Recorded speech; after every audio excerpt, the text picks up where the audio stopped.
السلام علیکم۔ آج کی اس ویڈیو میں بات کریں گے اس پتھر کی جب حضرت موسیٰ علیہ السلام نہر پر غسل فرما رہے تھے تو یہ پتھر حضرت موسیٰ علیہ السلام کے کپڑے اٹھا کر شہر کی طرف بھاگ گیا۔ پھر کیا ہوا آئیے جانتے ہیں اس ویڈیو میں۔ جس کو یہ ویڈیو پسند آئے وہ کمنٹ میں سبحان اللہ اور ماشاءاللہ ضرور لکھ دیں، شکریہ۔ تو چلیے شروع کرتے ہیں آج کی ویڈیو۔ دوستو یہ 1 ہاتھ لمبا 1 ہاتھ چوڑا چوکور پتھر تھا جو حضرت موسیٰ علیہ السلام کے جھولے میں رہتا تھا۔ اس مبارک پتھر کے ذریعے حضرت موسیٰ علیہ السلام کے 2 معجزات کا ظہور ہوا جن کا تذکرہ قرآن مجید میں بھی ہوا ہے۔ اس پتھر کا پہلا عجیب کارنامہ جو در حقیقت حضرت موسیٰ علیہ السلام کا معجزہ تھا وہ اس پتھر کی دانشمندانہ لمبی دوڑ ہے اور یہی معجزہ اس پتھر کے ملنے کی تاریخ ہے۔ واقعہ اس طرح ہے کہ بنی اسرائیل کا یہ عام دستور تھا کہ وہ بالکل ننگے بدن ہو کر مجمع عام میں غسل کیا کرتے تھے، مگر حضرت موسیٰ علیہ السلام گو کہ اسی قوم کے ایک فرد تھے اور اسی ماحول میں پلے بڑے تھے، لیکن خداوند قدوس نے ان کو نبوت اور رسالت کی عظمتوں سے سرفراز فرمایا تھا۔ اس لیے آپ کی عصمت نبوت بھلا اس حیا سوز بے غیرتی کو کب گوارا کر سکتی تھی۔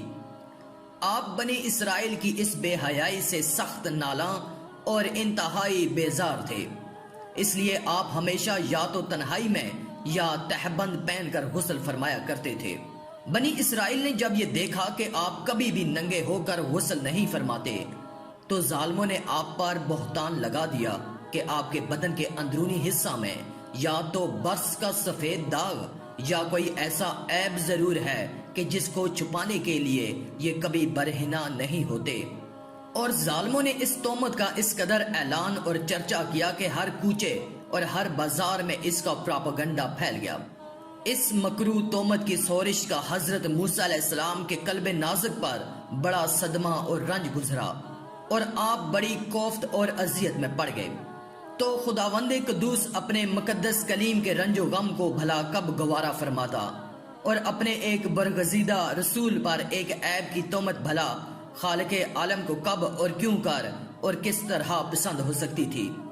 اللہ تعالیٰ نے آپ کی بے عیبی ظاہر کر دینے کا ایک ایسا ذریعہ پیدا فرما دیا کہ دم زدن میں بنی اسرائیل کے پراپیگنڈوں اور ان کے شکوک و شبہات کے بادل چھٹ گئے اور آپ کی بے عیبی کا سورج آفتاب عالمتاب سے زیادہ روشن اور آشکار ہو گیا۔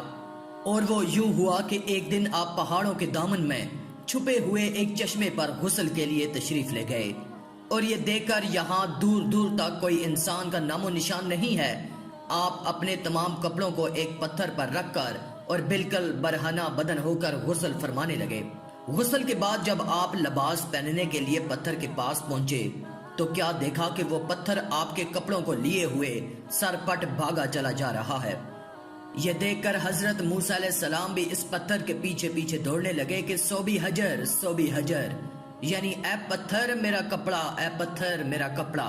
مگر یہ پتھر برابر بھاگتا رہا یہاں تک کہ شہر کی بڑی بڑی سڑکوں سے گزرتا ہوا گلی کوچوں میں پہنچ گیا، اور آپ بھی برہنہ بدن ہونے کی حالت میں برابر پتھر کے پیچھے دوڑتے چلے گئے۔